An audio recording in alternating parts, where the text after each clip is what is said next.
Hey, it's Justin Goff, and I'm here with Copy Accelerator member Robin Burke. I wanted to bring Robin on because he actually started copywriting during the pandemic, so during 2020, and recently just had his first $10,000 month, which is a pretty meteoric rise in the world of copywriting to go from just learning about copywriting to hitting 10K in basically, I don't know, 2 years, maybe a little less than 2 years.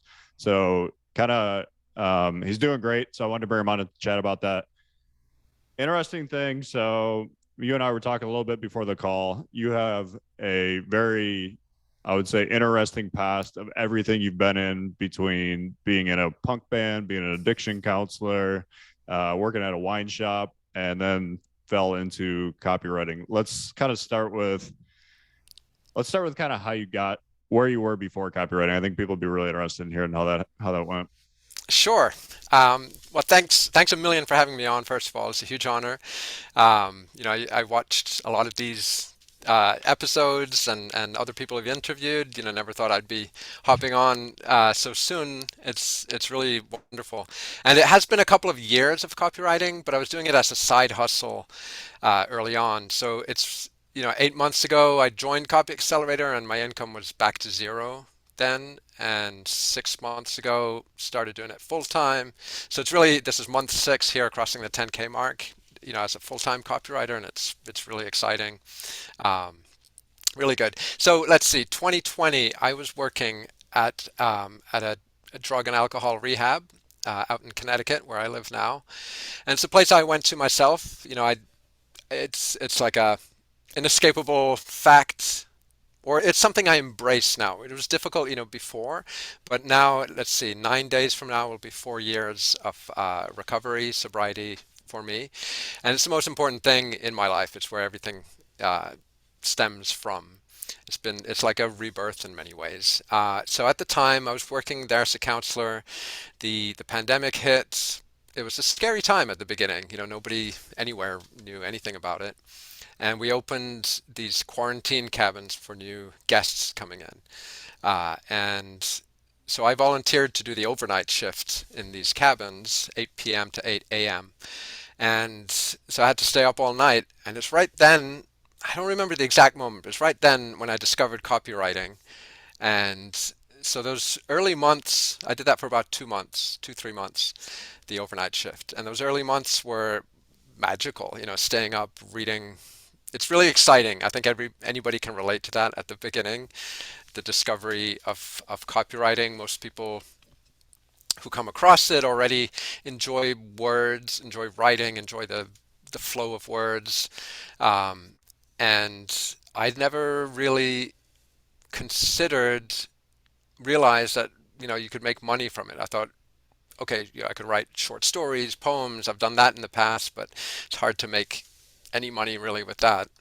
Um, or at least I haven't been able to. But with copy, it seemed possible, like right from the beginning.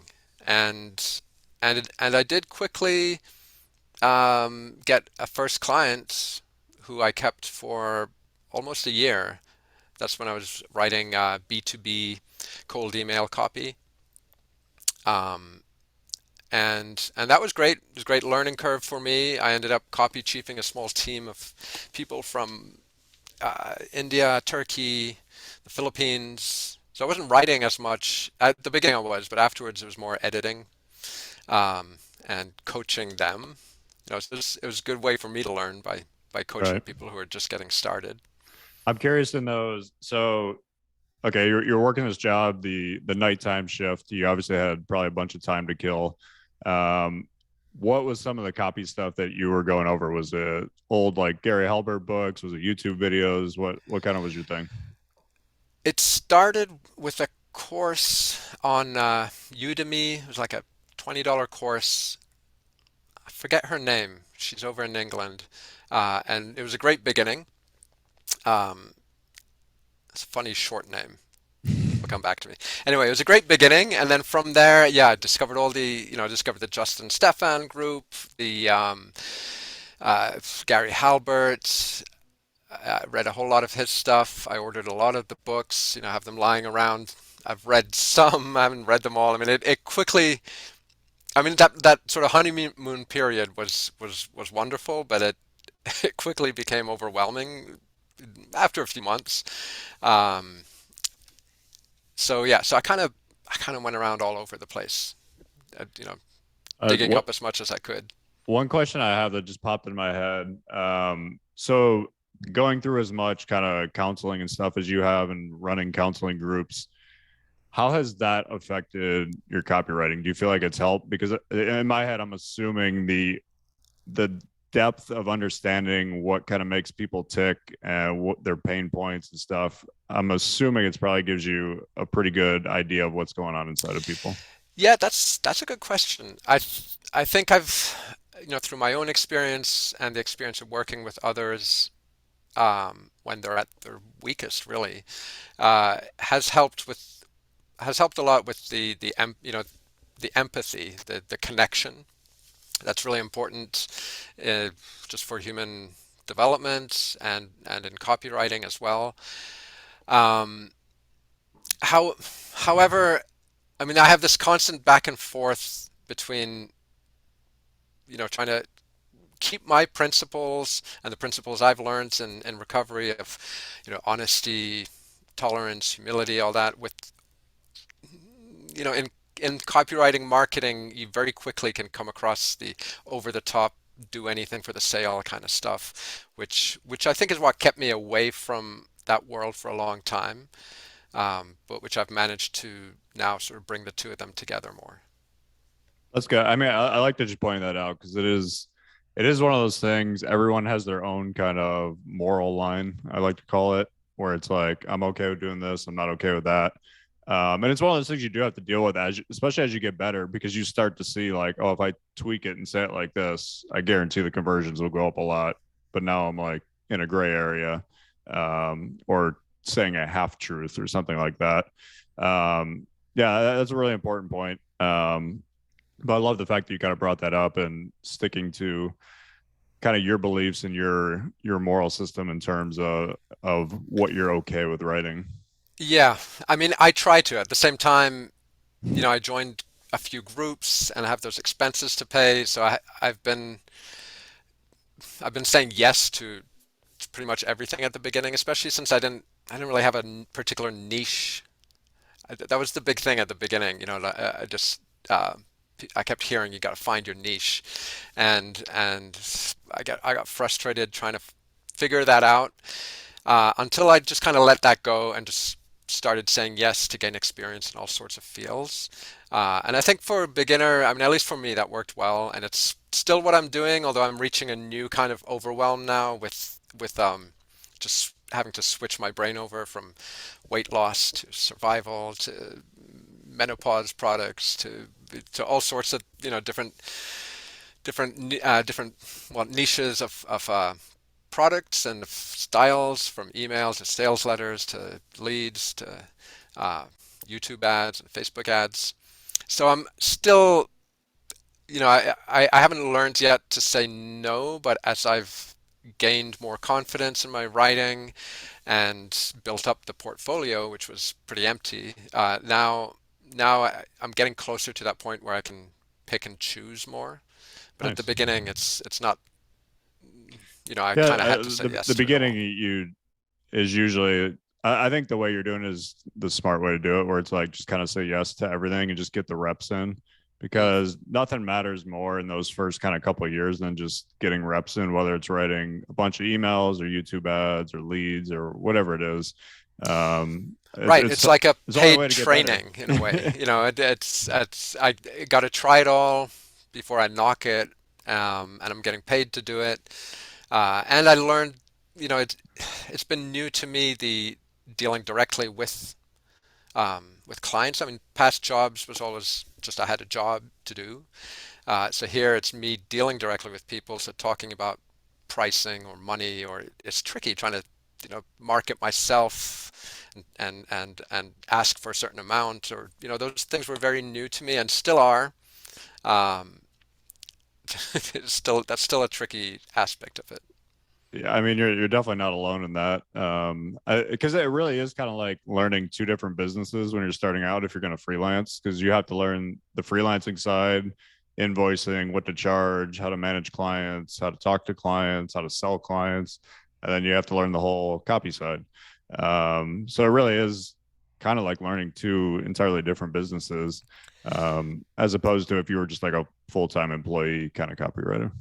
It is, and the initial rush of freedom, which is the big, the big promise in all the copywriting groups, that initial thrill quickly gave way to a lot of frustration because, being here at home, being able to work whenever I wanted, turned out not to be the greatest thing. And I've found that bringing back or figuring out some sort of discipline to it has helped free me even more. Um, Let's and I'm break not, that. Let's break that down. yeah, What do you mean sure. it wasn't good for you in terms of just kind of like you trying to manage yourself? Is that kind of what you mean? Yeah, I'd wake up, sit at the desk, and I'd be at the desk kind of all day. Although, stepping away, coming back, I didn't have a clear, set way of working. Whereas now, I wake up and within, I have my morning little routine, and then I get to work right away because I like that those morning hours are really good for me, and I try to get in 2, 3 hours. Then I'll and do one thing. I'll try to do one thing for 2, 3 hours, then take a break. Lately, I've been going to the gym. I started exercising more, trying to get that physical element in because I'm sitting at my desk a lot more. So I'll take a break and go either running or go for a swim, and then come back to work for another 2, 3 hours afterwards and try to do one thing then. So I have one thing in the morning, one thing in the afternoon, instead of all sorts of everything all the time, which was driving me nuts. Yeah, I think that's a good point you brought up. I mean, the boundaries around work when you're working from home is a very, very big deal, and it's usually a pretty steep learning curve, Mm-hmm. because there's always just more you can do, and it's so easy. Like I fell into this trap for so many years where I just sat back down. The computer's always out, and if I didn't have something to do, I'd just sit down and start working. And it's like, and yeah, then you end up sitting at the computer for 12 hours a day or 14 hours a day, and it's like, Yeah, exactly. I went through it's interesting after that honeymoon period of the beginning, and then that came again with joining Copy Accelerator. Um, it, that gave me a lot of confidence just from getting a couple of gigs at the beginning. But then after a few months of that, I kind of hit another lull, which I came out of like a couple of weeks ago, but just of working all the time, of running into difficulties with some clients. At the beginning, I got a couple of great wins, which is wonderful for my confidence. But then uh, having some difficulties with figuring out what clients wanted, or and it was hard not to take it personally, especially when a lot of the self-branding, self-marketing stuff in this world of copy is means that you see people posting wins all the time, and so that was hard. I'd see that and I'd compare myself to it, which is never a good thing to do at all.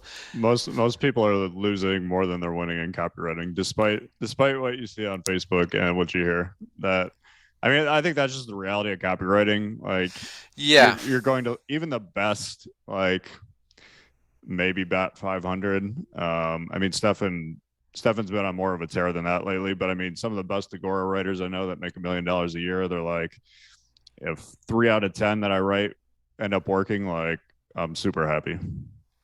yeah, and so that's really interesting to hear because I'm still trying to make myself understand that and convince myself of it, and let failures sort of go and not take them personally. It's I mean, it might be the copy, but it might be a whole bunch of other things as well.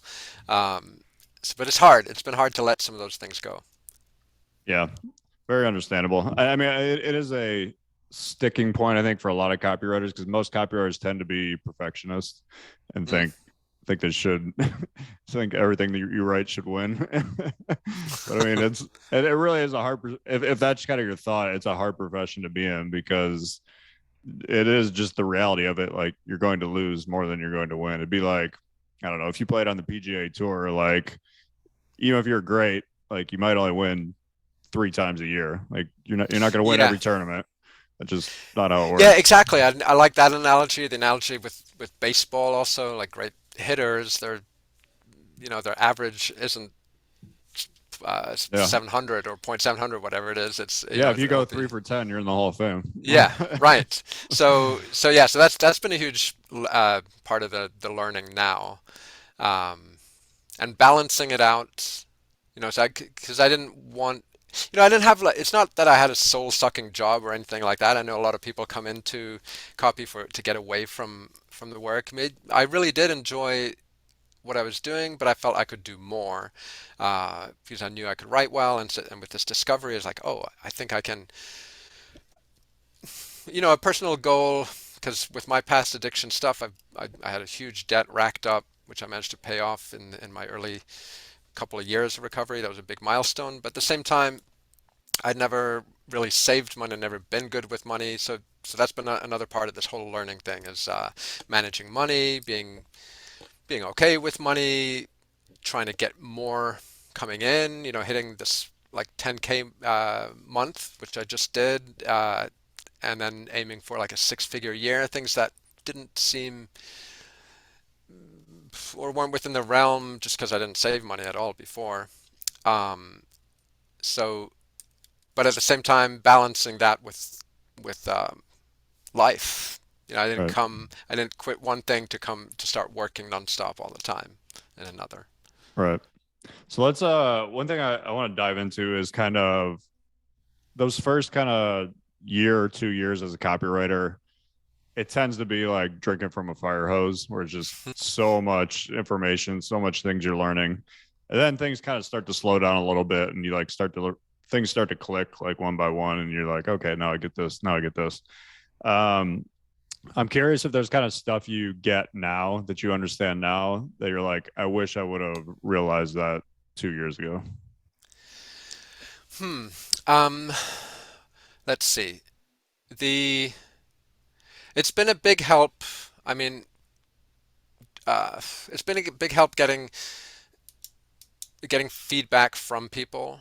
Um, because before I was very much just learning and working on my own, trying to navigate things and maybe doing it right, maybe doing it wrong. I didn't really know, and and so that's been.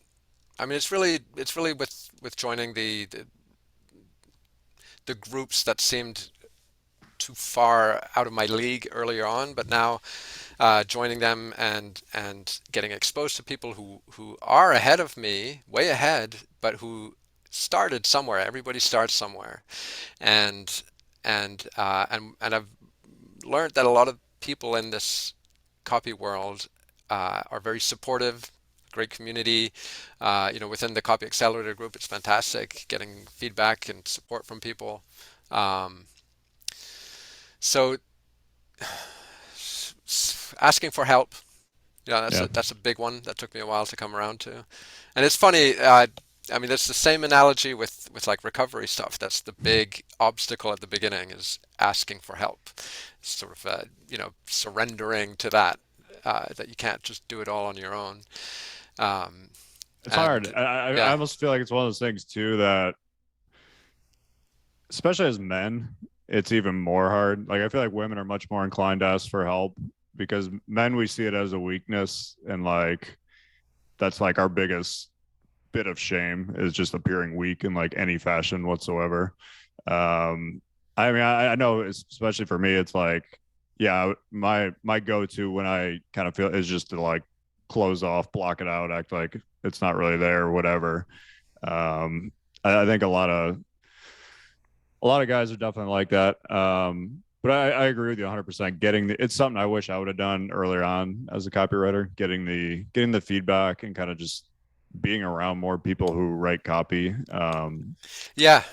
I mean, at the same time, it's intimidating. You're exposed to more. You you can very quickly get on that track of comparing yourself to others, which I keep going back to, and that's another thing in recovery also is that only compare yourself with yourself. Like me compared to me a year ago. Okay, there I can see that huge progress. If I start comparing with people, uh, posting all their wins nonstop or whatever, I can quickly start the pattern of negative thinking, and Yeah. that doesn't help at all. Somebody's always going to be richer, stronger, better looking. It's not a game you can ever win. Hmm.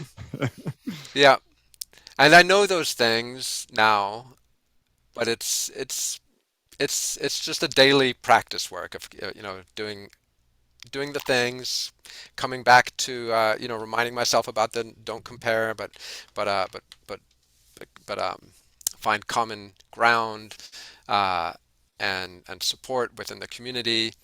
Um, yeah, I mean, I work on these things. It's interesting, the parallels between everything I've learned in recovery and the good things that I've seen within the group that you and Stefan have put together.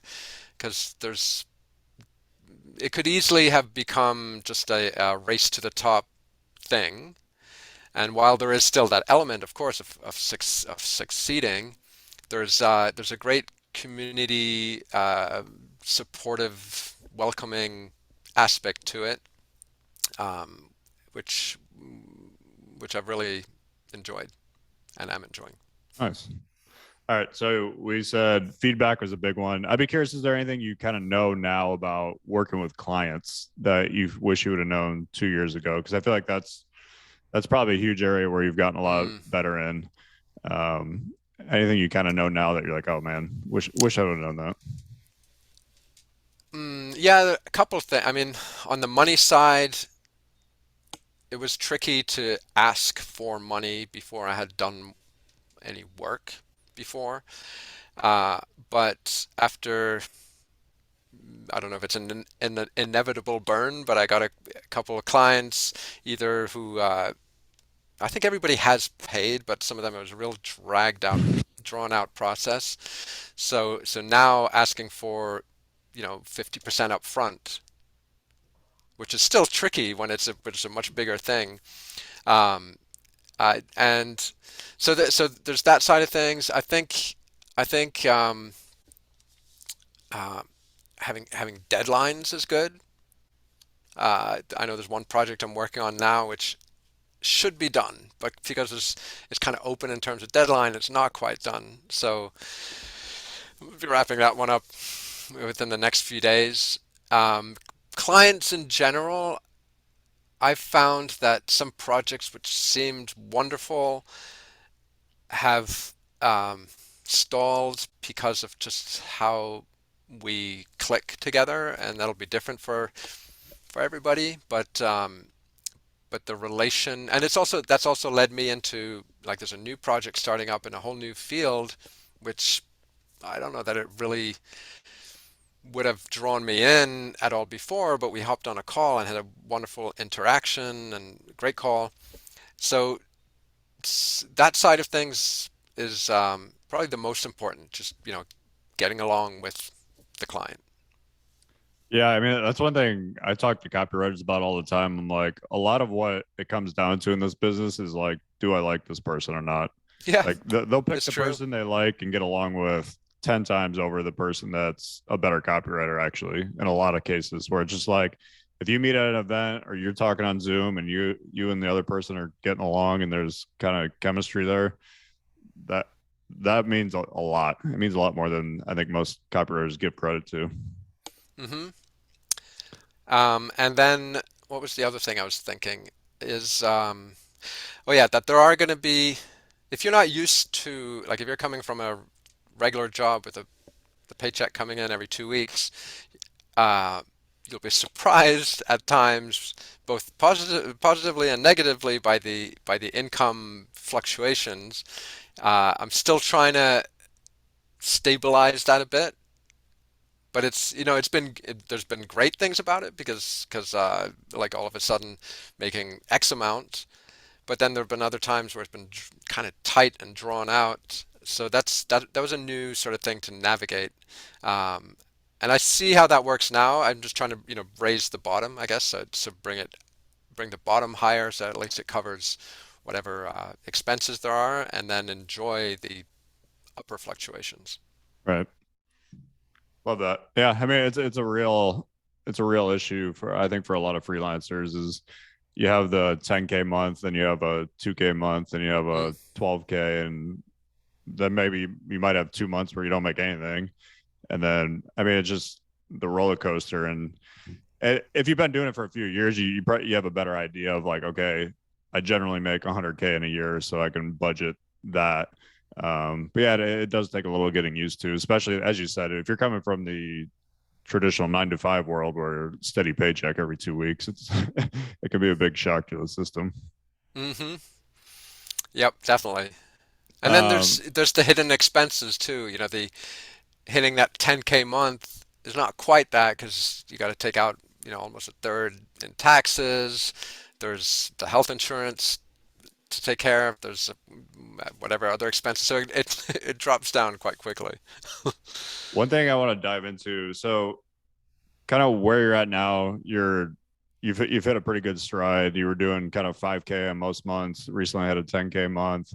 Um, what's kind of the next 6 to 12 months look like for you? Do you have any plans of working with certain clients, focusing on long form, focusing on email? What's that kind of look like for you? Well, yeah, I've sort of had a tour of everything, kind of. Well, not everything, but I finished just finishing up my first sales letter, which was a lot. That was something I was always looking forward to. That was the big thing. Like I gotta do this.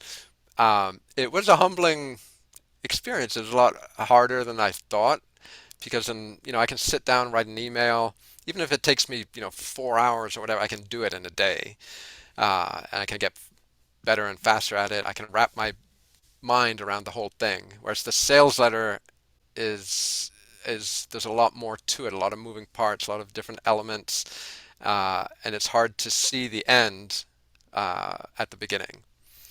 Um, so that it was a good experience, and I should definitely do more. But it was difficult, just emotionally, mentally, whatever with it. Um, so now moving forward, I think this whole saying yes to everything thing, which was wonderful for gaining experience. I think now in the next 6 to 12 months, it's more focusing in. I still don't know exactly what I'm going to do, but trying to get in on uh, something a little more precise. Um, and oh yeah, something else with clients, the retainers. Retainers are a great thing to get. That's a great goal to try to get. And even if that means at the beginning just doing something for free or doing extra, that's how I got early retainers. And I don't know, one client asked for 2 leads and I wrote 3. Just put another whole one in and getting onto that retainer with them because then you have regular income coming in, regular work coming in rather than the constant looking for whatever's going to be next. At least you have something. All right. All right. So last question I want to leave you with here. Yeah. Let's say there's a copywriter watching this that maybe they're new or in their first year or so. What would be the last bit of advice that you would give to them as a copywriter? Yeah, and that's really who it's all for. I was thinking about that before this hopping on here.